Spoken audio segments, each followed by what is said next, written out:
Hey, good morning. Whoop, they got me.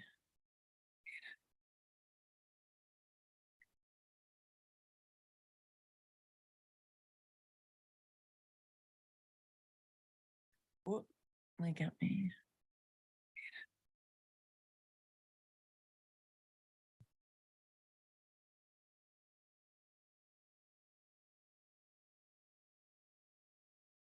Ooh, just the light.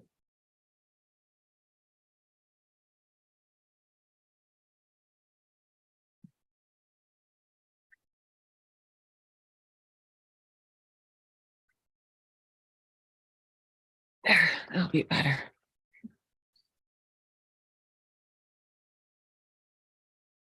Morning. Good morning. There, that'll be better. Everybody's muted, Dan, until we get started. Morning. Morning.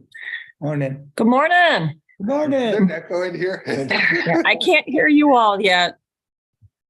Should be able to hear him, everything's unmuted.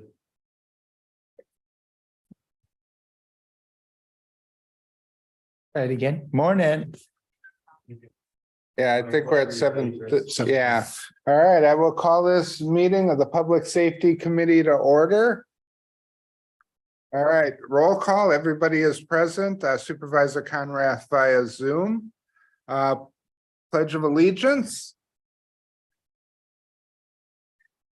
I pledge allegiance to the flag of the United States of America and to the republic for which it stands, one nation, under God, indivisible, with liberty and justice for all. Okay, I skipped over the affidavit of posting, so I'll mention that this meeting was posted by the county clerk's office in accordance with all applicable laws. Consent agenda. I need a motion to approve the consent agenda. I'll make a motion. Supervisor Toma, I need a second. Supervisor Milliken. Any questions on the consent agenda? Okay, hearing none. All those in favor of the consent agenda signify by saying aye. Aye. Any opposed? Okay, motion carries. Then we'll go to our first action item, item A, which is the resolution, advisory resolution here, if I can get it to pull up so I get the exact language. There we go. Now, okay, this is the advisory resolution requesting the state of Wisconsin review and revise the entry-level compensation rate for assistant district attorneys.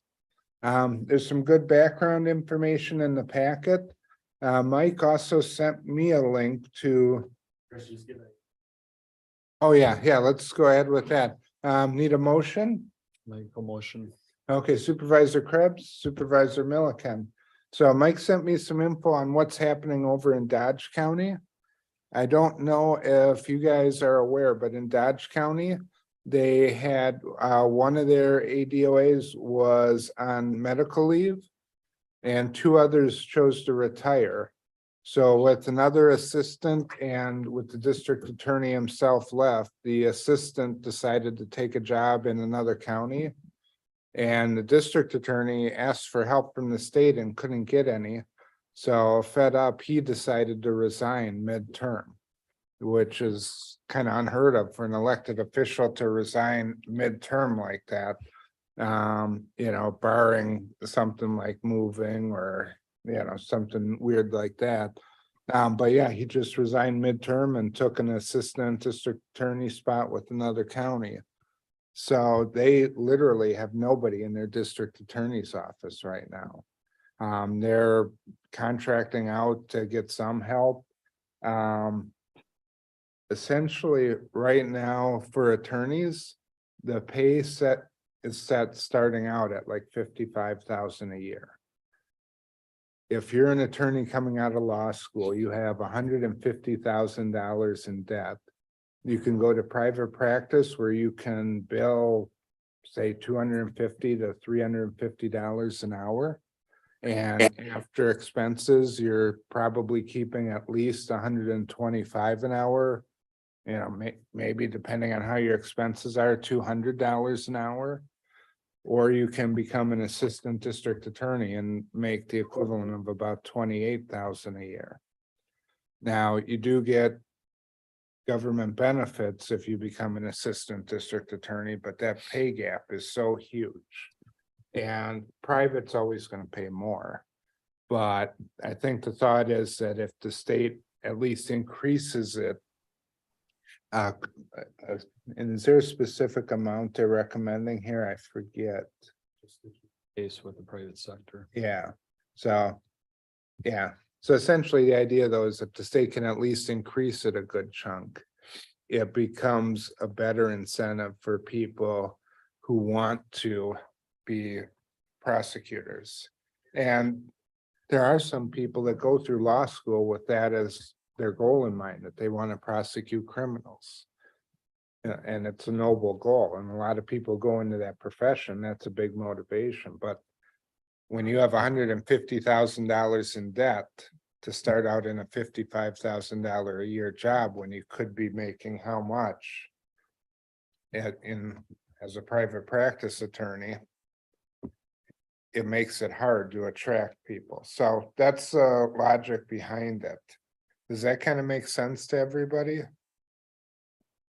Yeah, it does to me. Yeah, are there questions people have or comments, or I see we got Marty in the back, we got Judge Hetzel in the back.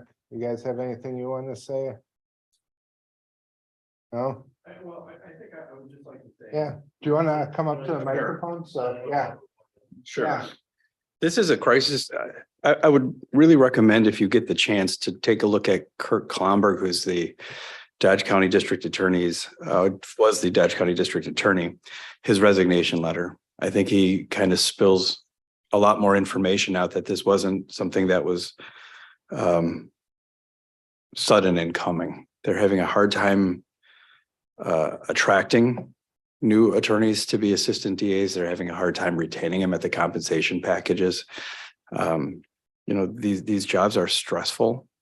It's not just the school loans. You go home at night, your job isn't over.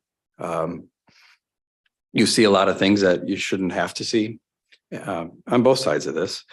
And when your wage is not competitive with even, some of the more, I think he said he had a relative that was a forklift driver that was making more than the assistant district attorneys in his office. And that person didn't have the student loans and didn't have the stress that comes with the job. We do have to make these jobs more competitive. While we're fully staffed here in Washington County, there has been a significant turnover recently where we've got people coming in and coming out, and eventually this problem will hit us too. I think it's something that we have to take serious. And as is indicated in the action items here, it's not just the district attorney's office, it's also the public defender's office. We have the same situation going on there. They can't find, now they're allowed to hire private sector attorneys at a certain rate to handle overflow, but they can't find attorneys that are willing to take that. There was a lawsuit filed this summer, class action lawsuit, because there are a number of defendants that are sitting in jail who are public defender eligible, who have been sitting in jail for months and months and months, some more than a year, because the public defender's office can't get an attorney to represent them. So these people are sitting in jail without counsel, and nobody will take the case because they can't find somebody to work at that rate. It's a crisis. It's a crisis that needs help immediately. And thank you for taking this up. I appreciate it. Thank you. Questions or other comments? Yeah, this is Pam. Just the Dodge County Sheriff's Department too just put out a letter explaining their dire straits, and they have it posted on social media now, also on Facebook. And the severity of the DA's office and the public defendant situation that was just spoken of.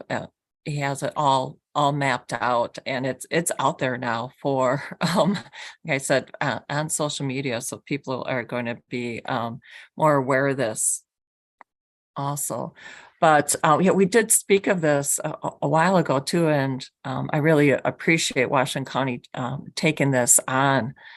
But to kind of our I'm complete support of this and understand the need. So kind of next steps are like with the Washington Counties Association or with our legislative day, or am I jumping ahead of myself here? Yeah, so usually with advisory resolutions, Mhm, they're done in tandem with the WCA.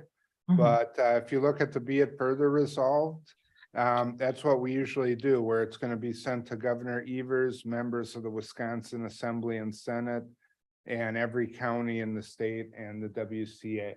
And the idea there is we're trying to influence them and say, hey, this is something that really needs to be addressed. This is a crisis.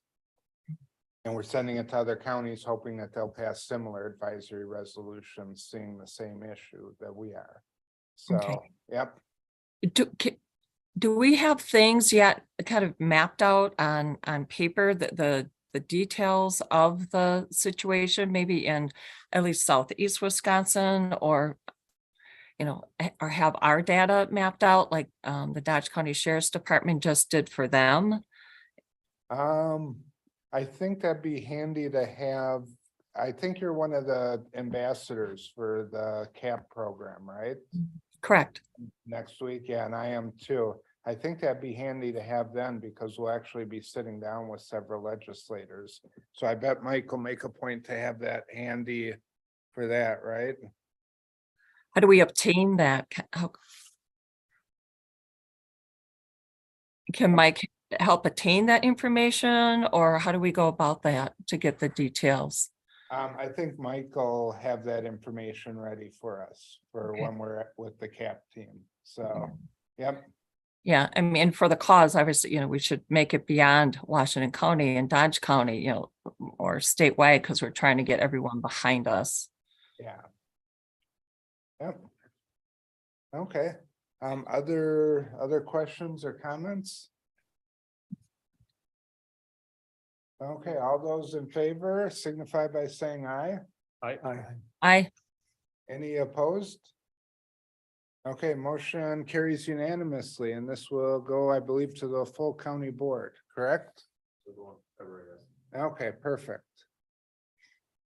All right, then next item is the resolution requesting the state of Wisconsin review and revise the compensation rate for state public defenders. So I'll entertain a motion on that one.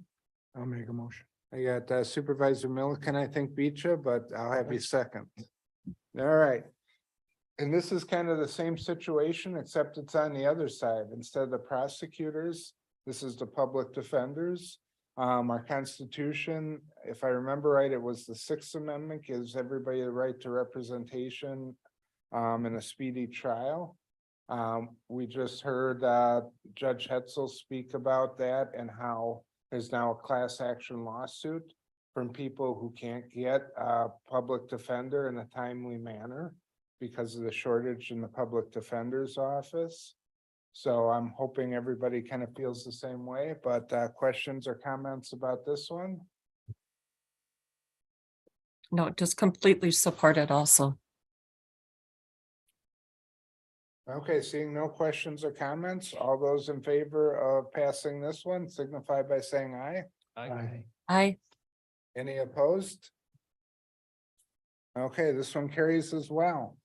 And that's our only other agenda item. So our next meeting right now is scheduled for February 15th at 7:30 a.m. and this meeting will be adjourned.